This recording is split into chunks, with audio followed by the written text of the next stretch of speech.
At bagaman namamangha ang mga mandirigma, ipinasawalang bahala na lamang nila ang kaganapan. Dahil pabor naman sa kanila ang naganap. At kung ano man ang ginawa ni Balinsusay ay isang malaking tulong. Nakarating ang katapangan ni Balinsusay sa dato, kung kaya ito ay kanyang ipinatawag. Pagdating niya sa bahay ng dato, malugod siyang pinapasok at tinanggap sa pamamahay ng dato. Nabalitaan ko ang kabayanihang ginawa mo, Susay. Nagtataka ako kung paano mo napigilan ang mga mananakop ng mag-isa. Ngunit nagagalak ako at hindi natuloy ang kanilang banta sa ating bayan. Napatunayan mong isa ka na sa amin. Kung kaya, hinihikayat kitang maging isa sa aking mga kawal. Nais kong mapahanay ka sa aking mga mandirigma. Malugod na wika ng dato na agad namang tinugon ni Balinsusay. Ikinagagalak ko po ang inyong paanyaya, dato. At wala po ako sa posisyon para tumanggi sa alok ng aking pinuno. Kaya buong puso ko pong tinatanggap ang inyong alok. Tugon ni Balinsusay. Kung gayon, magpunta ka sa aking panday upang magpasadya ng iyong sariling kampilan. Dahil wika ng dato, ngunit pinutol ito ni Balinsusay. Hindi na po kailangan, aking dato. May sarili po akong kampilan. Itinago ko lamang yon kasi alam kong hindi ko naman kakailanganin ng sandata sa pangingisda. Ngunit ngayong isa na ako sa mga mandirigma ninyo, ay maaari ko nang gamitin ang mga sandatang yon. Nakangiting wika ni Balinsusay sa raha. O sige, kung yan ang iyong nais, pumarito ka bukas ng umaga nang formal kitang maipakilala bilang isa sa aking mga pinagkakatiwalaang mandirigma. Umuwi si Balinsusay na dala ang magandang balita sa kanyang ina-inahan at kapatid. Naging malapit si Balinsusay sa dato dahil sa angkin nitong talino ay naging tagapamahala siya ng mga pook tanggulan ng kanilang bayan. Nagagampanan naman niya ng maayos ang kanyang mga tungkulin. At paminsan-minsan ay nangingisda pa rin siya upang ihatid sa kanyang ina-inahan at kapatid. Lumipas ang maraming mapayapang panahon kung saan namuhay ng tahimik si Balinsusay at Demus. Ngunit sadyang mapagbiro ang tadhana dahil isang masakit na pangyayari ang naganap. Muling sinalakay ang kanilang bayan at sa pagkakataong yon, wala si Balinsusay sa dalampasigan upang pigilan ang mga mananalakay. At sa kasamaang palad, ang kanyang ina-inahan na si Nana Salay ay nasama sa mga napaslang. Napigilan naman ang mga sumalakay, ngunit labis na hinagpis ang iniwan ng mga ito sa buong kabayanan. Dahilan para humantong si Balinsusay sa isang desisyon at kinausap niya ang dato sa naisip niyang plano. Mahal na dato, kung inyo pong ipahihintulot, nais ko pong ipaghigante ang lahat ng napaslang sa ating bayan. Pagpapaalam ni Balinsusay na sinang-ayunan naman ng dato. Sumasang-ayon ako sa iyong nais na gawin. Ngunit isasama mo ko sa pagsalakay. Nais kong sa kamay ko mamatay ang kanilang pinuno.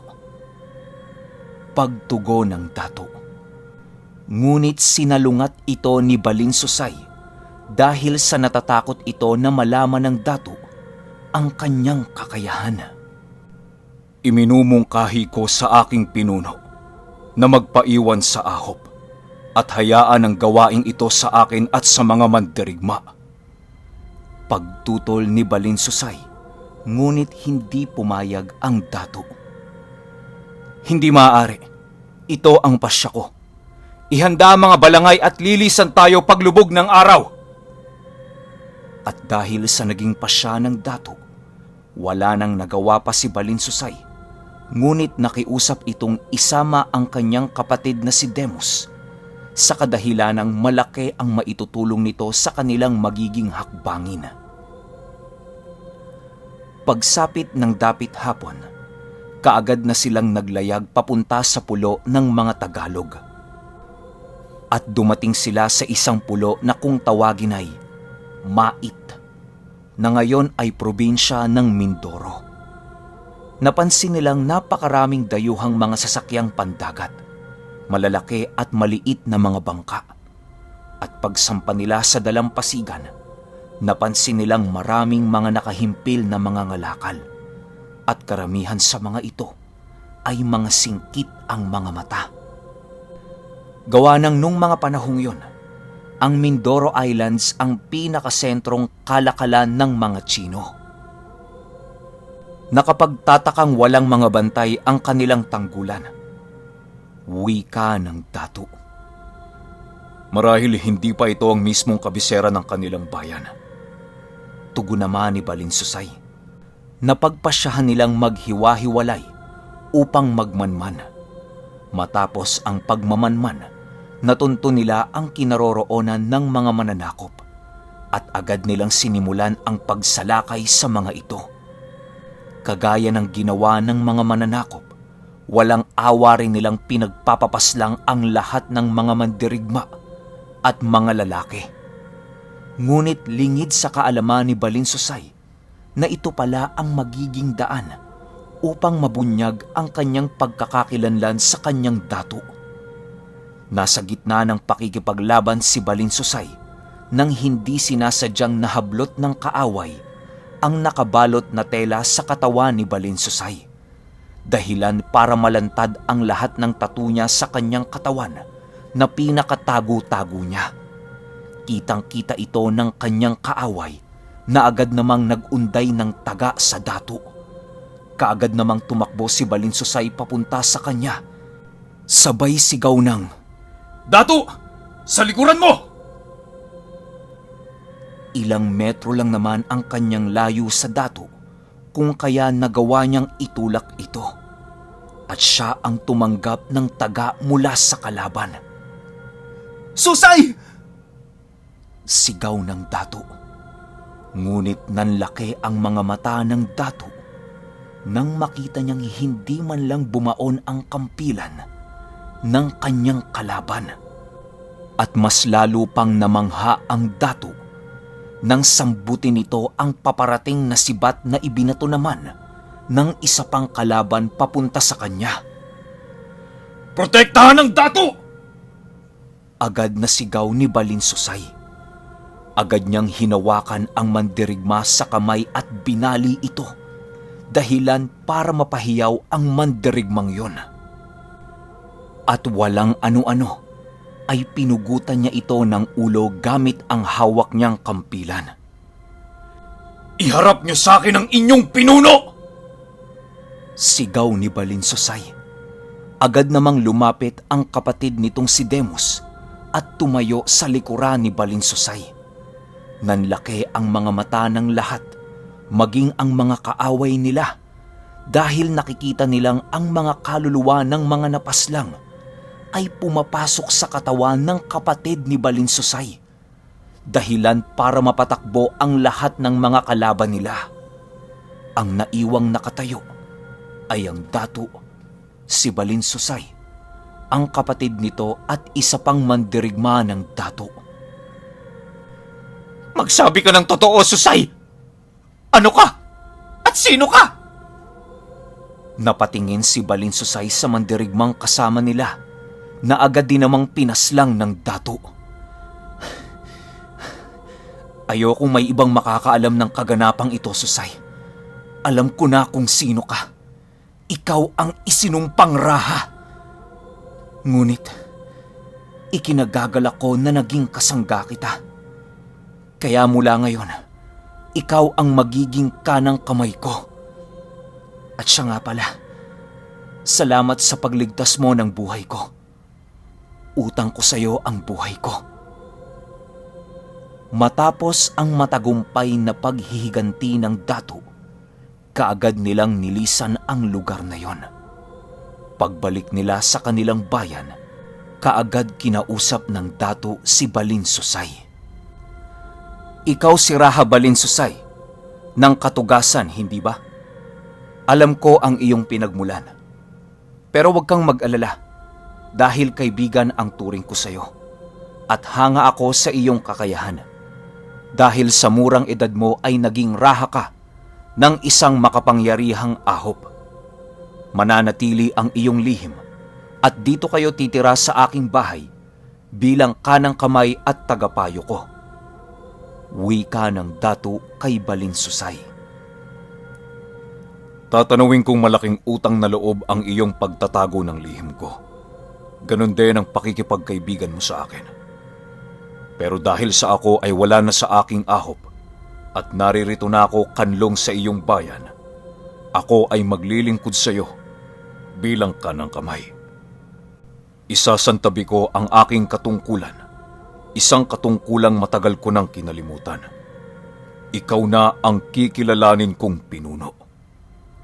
Tugon sa kanya ni Balinsusay. Naging maayos naman ang mga sumunod na mga buwan at bilang kamay ng dato, siya ang namahala sa lahat ng mga sakop nito. Kinagiliwan ng tao si Raha Balinsusay, isang bagay na hindi niya naramdaman noong siya ay raha pa sa kanyang sariling ahop. Naramdaman niya ang pagmamahal ng mga tao sa kanya dahil sa pagiging patas niyang pinuno. Isang araw, kinausap siya ng dato. Susay, nakita ko ang pagmamahal ng mga taong bayan sa iyo.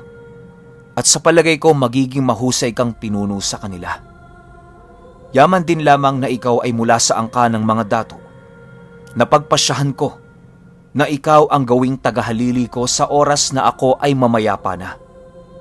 Nagkakaedad na ako, Susay, at wala na akong anak na lalaki na siyang magmamana ng pamumuno sa ahop. Wika nito na siya namang ikinagulat ni Balinsusay. Ngunit dato, hindi po ninyo ako kaanak. Paano ko tatanggapin ang katungkulang ito? Tugon ni Balinsusay. Ang salita ko sa ahop na ito ay siyang batas na sinusunod ng aking mga ahop.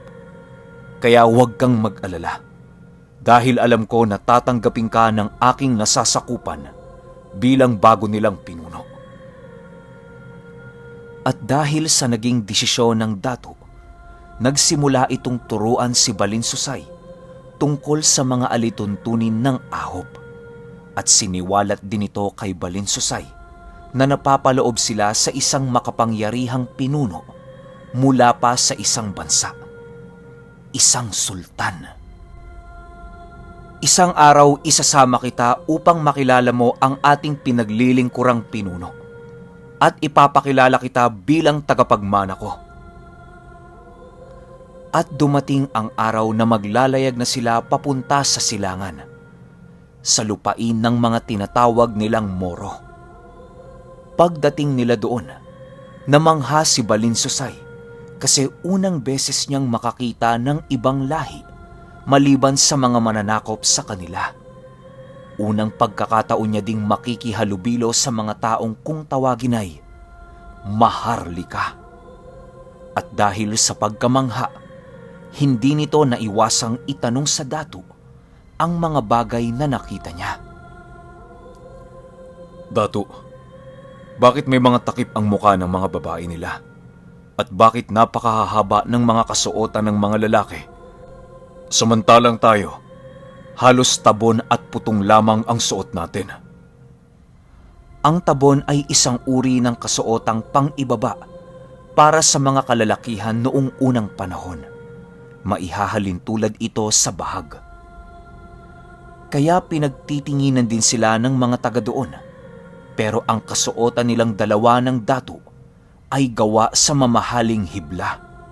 Kaya presentable silang tingnan at mapaghahalataan ang pinagkaiba nila sa mga taga doon. Magkagayon pa man, ay malugod silang tinanggap ng mga taga roon bilang kabilang sa matataas na uri ng mga tao. Bago pa man sila pumasok sa palasyo ng sultan, binigyan na sila ng babala. Pagharap mo sa sultan, maaaring makita mo ang kanyang mga asawa. Kaya wag na wag kang tititig sa kanila dahil kalapastanganan yon. Baka mapugutan ka ng ulo. Matawa-tawang wika ng dato at sa isip-isip ni Balinsusay, hindi naman siya mapapahamak dahil alam naman niya ang mga ganoong kaugalian. Kaya tinugon niya ang dato. Huwag kayong mag-alala, dato. Tatandaan ko yan. Nakangiting sabi nito sa dato. Tumuloy sila papasok sa bulwagan at nagtaka si Balinsusay dahil sila lang ng dato ang panauhi ng sultan. Kaagad yumukod ang dato sa harap ng sultan at si Balinsusay naman nanatiling nakatayo. Susay! Luhod! Pero bago pa man makaluhod si Susay, may isang kawal ang sultan na pumelo sa kanya ng sibat sa likod. Ngunit napatayo ang sultan dahil nabali lamang ito sa likod ni Susay. Nilingon niya ang kawal at hinawakan ito sa leeg. Nanatiling nakatitig ang sultan sa kanya at inoobserbahan ang gagawin niya. Nang walang ano-ano ay inihagis niya ang kawal na yun na animoy para itong isang piraso ng kahoy. Agad naman siyang sinugod ng iba pang mga kawal. Pinaligiran siya ng mga ito. At nagsalita ang sultanang, Sige, mandirigma! Aliwin mo ko! wika nito sabay bato ng kanyang kris kay Balinsusay. Pero mas lalong namangha ang sultan nang sinalo niya ito at isinukbit sa kanyang bewang. Sabay sabi ng, Kapag natalo ko ang mga kawal mo, ito ang magiging gantimpala ko. Wika nito sabay turo sa gintong kris na inihagis ng sultan. Pinapahanga mo ko, mandirigma. Sige, ipagkakaloob ko sa iyo ang kris kung magagapi mo ang lahat ng kawal ko sa bulwagang ito. Agad namang tumabi ang dato sa sultan. Tiningnan siya ni Balinsusay at tumangulang ang dato at ngumiti. Agad siyang pumorma na nakahanda sa pagsugod ng mga kawal. Muling nagtanong ang sultan. Hindi mo ba gagamitin ang kris na yan, mandirigma? Tanong ng sultan. Sayang naman kung mababahiran ng dugo ang talim nito. Isa pa, wala naman akong papatayin eh. Tugon nito sa sultan. Ganun ba? Sige, simulan nyo na. At pagkasabi ng sultan, agad sinugod ng mga kawal si Balinsusay. Gamit-gamit ang kanilang mga sandata, isa-isa silang sumubok atakihin si Balinsusay. Pero ang mga atake nila ay tila walang talab kay Balinsusay. Sinasalag lamang niya ito at inihahagis papalayo ang mga kalaban niya. Hanggang sa sumuko ang lahat ng mga kawal na nasa loob ng palasyo. At nang makita ng sultan na si Balinsusay na lamang ang nakatayo, agad itong lumapit kay Balinsusay. At nang makita ni Balinsusay na papalapit ang sultan, kaagad siyang lumuhod, sabay alay ng sandatang ipinagkaloob sa kanya ng sultan kanina bago magsimula ang laban. Tumayo ka, mandirigma, at sabihin mo sa akin ang iyong pangalan. Wika nito kay Balinsusay. Ang pangalan ko ay Balinsusay. Kahanga-hanga ang taglay mong lakas at bilis sa labanan. Mapalad ang datong pinaglilingkuran mo. Pagpuri ng sultan sa kanya. Kamahalan, hindi lamang siya basta mandirigma ng aking ahop. Siya ang hahalili sa akin pagdating ng takdang panahon. Nanlaki ang mata ng sultan dahil sa hindi niya inaasahang narinig mula sa dato. Alam niyang walang anak na lalaki ang dato, pero hindi nito inaasahang kukunin niyang tagapagmana ang isang mandirigmang hindi man lamang niya kaano-ano. Marahil higit pa sa pagiging mabilis at malakas sa pakikipaglaban ang nakita mo sa mandirigmang ito upang hiranging tagapagmana mo. Gayunpaman, iginagawad ko ang aking basbas at inaasahan kong makita kang muli sa palasyong ito, Balinsusay. Wika ng sultan. Okay, grabe, sobrang angas, no? Ibang klase to si Balinsusay. Mantakin ninyo. Wala pa nangyayari yung mga digmaan sa pagitan ng mga engkanto, aswang, pero sobrang angas na nun nangyayari. Paano kung nandun na tayo sa ganung punto, di ba? Kasi yung mga engkanto, yung mga aswang, panigurado makakasabay to kay Balinsusay eh. Yun yung inihintay kong parte.